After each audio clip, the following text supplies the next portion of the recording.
नमस्कार, 20 मिनट 20 खबर में आप सभी का स्वागत है। आपके साथ मैं हूं स्वप्निल। अगले 20 मिनट में आपको राजस्थान की 20 अहम खबरों से रूबरू कराने वाले हैं। तो चलिए शुरू करते हैं इन खबरों का सिलसिला। माध्यमिक शिक्षा बोर्ड राजस्थान की 10वीं बोर्ड की परीक्षाएं शुरू हो गई हैं। इन परीक्षाओं को लेकर बोर्ड प्रशासन ने व्यापक इंतजाम किए हैं। प्रदेश में 6068 परीक्षा केंद्रों पर परीक्षाएं आयोजित करवाई जा रही हैं। आपको बता दें, इस बार 10वीं के एग्जाम के लिए करीब 11 लाख अभ्यर्थी पंजीकृत हैं। 2 साल बाद कोरोना के बाद हमने पेपर देने जा रहे हैं, तो हमें बहुत अच्छा लगा कि हमारे पेपर हो रहे हैं। हम बिना पेपर के पास नहीं होना चाहते थे वैसे, तो हमें अच्छा लग रहा है कि हम पेपर दे रहे हैं। बहुत अच्छा लग रहा है। पहला पेपर इतने टाइम बाद हो रहा है और बहुत तैयारी करी है और बहुत ही अच्छा महसूस हो रहा है। माध्यमिक शिक्षा बोर्ड ने 11 जिलों को संवेदनशील और अति संवेदनशील मानते हुए वहां के सेंटर्स पर सीसीटीवी कैमरे लगाए हैं। साथ ही माध्यमिक शिक्षा बोर्ड में कंट्रोल रूम भी बनाया गया है, जहां से परीक्षा की पल पल की मॉनिटरिंग की जा रही है। परीक्षा केंद्रों पर नकल रोकने को लेकर भी खास इंतजाम किए गए हैं। 10वीं बोर्ड की परीक्षाएं 26 अप्रैल तक चलेंगी। अलवर में इनर व्हील क्लब की ओर से वाहन सुरक्षा रैली का आयोजन किया गया। नगली सर्किल के पास स्थित सूचना केंद्र से इस वाहन सुरक्षा रैली की शुरुआत हुई, जो बिजली घर चौराहा और भगत सिंह सर्किल से होते हुए कंपनी बाग पहुंची। इस रैली की शुरुआत अतिरिक्त पुलिस अधीक्षक सरिता सिंह ने की। आपको बता दें, इस रैली में 30 गाड़ियां मौजूद थी। इस रैली के जरिए महिलाओं को उनकी सुरक्षा, समान वेतन और सम्मान के लिए जागरूक किया गया।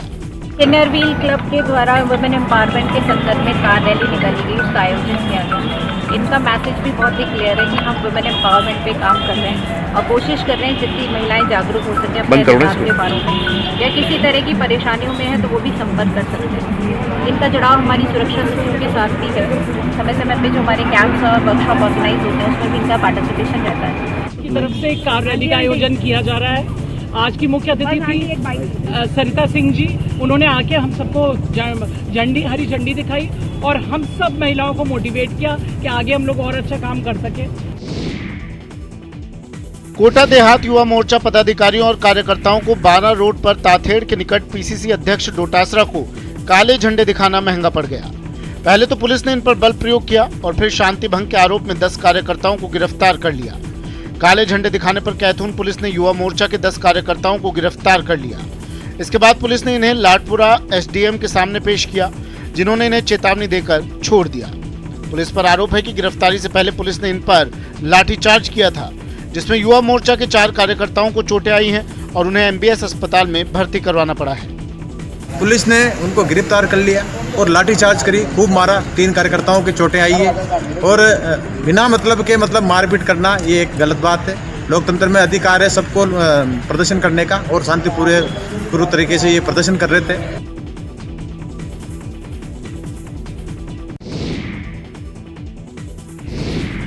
डूंगरपुर जिले के सदर थाना क्षेत्र के पालवड़ा फला बिलिया गांव में एक भतीजे ने 200 रुपए के बंटवारे के लिए अपने चाचा की पत्थरों से पीट कर हत्या कर दी। पुलिस ने आरोपी भतीजे को डिटेन कर लिया है। बताया जा रहा है कि पालवड़ा के रहने वाले शंकर फनात और उसके परिवार वालों ने उधारी में 6000 रुपए में एक बकरा खरीदा था। इस बकरे की उधारी का पैसा चुकाने के बाद इन लोगों को बख्शीश में 200 रुपए वापस मिल गए। 200 रुपए की रकम शंकर फनात ने अपने पास रख ली थी। इसके बाद ये सभी लोग घर लौट रहे थे, लेकिन रास्ते में देवल कोलरा तालाब के पास शंकर फनात के भतीजे शांतिलाल ने बाइक रोक ली और 200 रुपए में से अपना हिस्सा भी मांगने लगा। इसी पर दोनों में बहस शुरू हो गई और बात इतनी बढ़ गई कि भतीजे शांतिलाल फनात ने अपने चाचा शंकर फनात को पत्थर मारना शुरू कर दिया। कुछ देर में इन दोनों को अलग करवाया गया और शंकर फनात को अस्पताल ले जाया गया, लेकिन वहां उसकी मौत हो गई। बाद में मृतक शंकर फनात के बेटे के केस दर्ज करवाने के बाद पुलिस ने शांतिलाल फनात को गिरफ्तार कर लिया। अपहरण और मर्डर की धमकी देकर रंगदारी वसूलने वालों का खेल पुलिस ने महज 24 घंटों में खत्म कर दिया है और तीनों आरोपियों को गिरफ्तार कर सलाखों के पीछे पहुंचा दिया है। पुलिस का कहना है कि इन 3 आरोपियों के पास से रंगदारी में मिले 5 लाख रुपए की राशि भी बरामद कर ली गई है। बताया जा रहा है कि 29 मार्च की रात को श्री बालाजी पैकर्स के मालिक ने पुलिस में रिपोर्ट की थी कि पिछले 3 दिनों से अलग अलग नंबरों से उनके और उनके बेटे को अपहरण और मर्डर की धमकी दी जा रही है। इस धमकी के साथ आरोपियों ने उनसे 12 लाख रुपए की मांग की थी। बाद में मामला 6 लाख तक पहुंचा और फिर डर कर व्यवसायी ने 5 लाख रुपए फोन करने वालों को दे दिए। इसी की सूचना पर पुलिस ने एक टीम का गठन किया और 24 घंटे में मामले का खुलासा कर तीनों आरोपियों को गिरफ्तार कर लिया। साथ ही 5 लाख की रकम भी बरामद कर ली। मकान मालिक गए बाहर, चोर आए अंदर। 2 घंटे में चोरों ने उड़ाया 5 लाख का माल। घर का सारा सामान बिखरा है, अलमारी का ताला टूटा है और उसके अंदर से सारा कीमती सामान, गहने और कैश गायब है। कपड़ों की अलमारी की भी तलाशी ली गई है ताकि कहीं भी कीमती सामान छुपा हो उसे निकाला जा सके। तस्वीरें देखकर अंदाजा हो जाता है कि इस घर में चोरी हुई है। जिस घर में चोरी हुई है वो अलवर के अरावली बिहार थाना क्षेत्र के भूरा सिद्ध इलाके में है। बताया जा रहा है कि इस मकान के मालिक महेश अपनी पत्नी के साथ शाम को बाजार गए थे। 2 घंटे बाद जब वो बाजार से लौटकर घर आए तो उनके होश उड़ गए। उनकी गैर मौजूदगी में चोरों ने घर और अलमारी का ताला तोड़कर 3 लाख रुपए नकद और 2 लाख से ज्यादा के गहने चुराकर निकल गए। महेश ने इस मामले की रिपोर्ट दर्ज करा दी है और पुलिस ने चोरों की तलाश भी शुरू कर दी है, लेकिन अभी तक पुलिस के हाथ कुछ नहीं लगा है। मेरे कमरे के गेट टूटे पड़े हैं, अलमारी का सारा बिखरा पड़ा है, सारा का सारे तीनों अलमारियों के ताले तोड़ दिए उन्होंने। करीब मेरा 3.5 लाख रुपए का कैश था जो मैंने अभी सरसों बेची थी, हमारी ज़मीन है, वो आया था। बीच सड़क पर मारपीट कर रहे इन लोगों को जिसने भी देखा वो हैरान रह गया। एक दूसरे से कुछ लोग भिड़े पड़े थे और इनको छुड़ाने के लिए कुछ लोग जी तोड़ कोशिश कर रहे थे, लेकिन मारपीट में शामिल एक लड़का तो किसी कीमत पर रुकने का नाम नहीं ले रहा था। वो बार बार विरोधियों की तरफ लपक रहा था। ऐसा लग रहा था वो आज उसे छोड़ेगा ही नहीं। बीच सड़क पर मारपीट की तस्वीरें दौसा से आई हैं। दौसा के कलेक्ट्रेट सर्किल पर जिस बस के बगल में ये लोग मारपीट कर रहे हैं, दरअसल इसी बस में इस मारपीट की शुरुआत हुई है।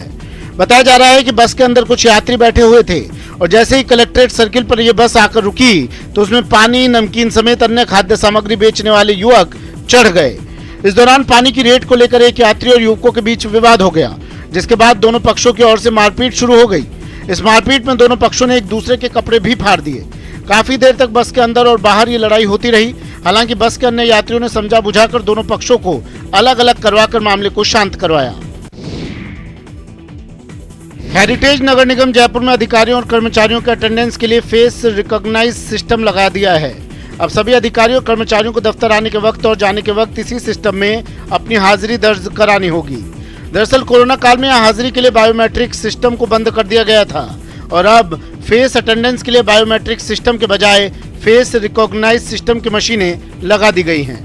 फेस रिकॉग्नाइज सिस्टम का महापौर मुनीश गुजर और आयुक्त अवधेश मीना ने इसका फीता काटकर शुभारंभ किया। पहल नगर निगम हेरिटेज में राजधानी जयपुर के ग्रेटर क्षेत्र के पार्क में कचरा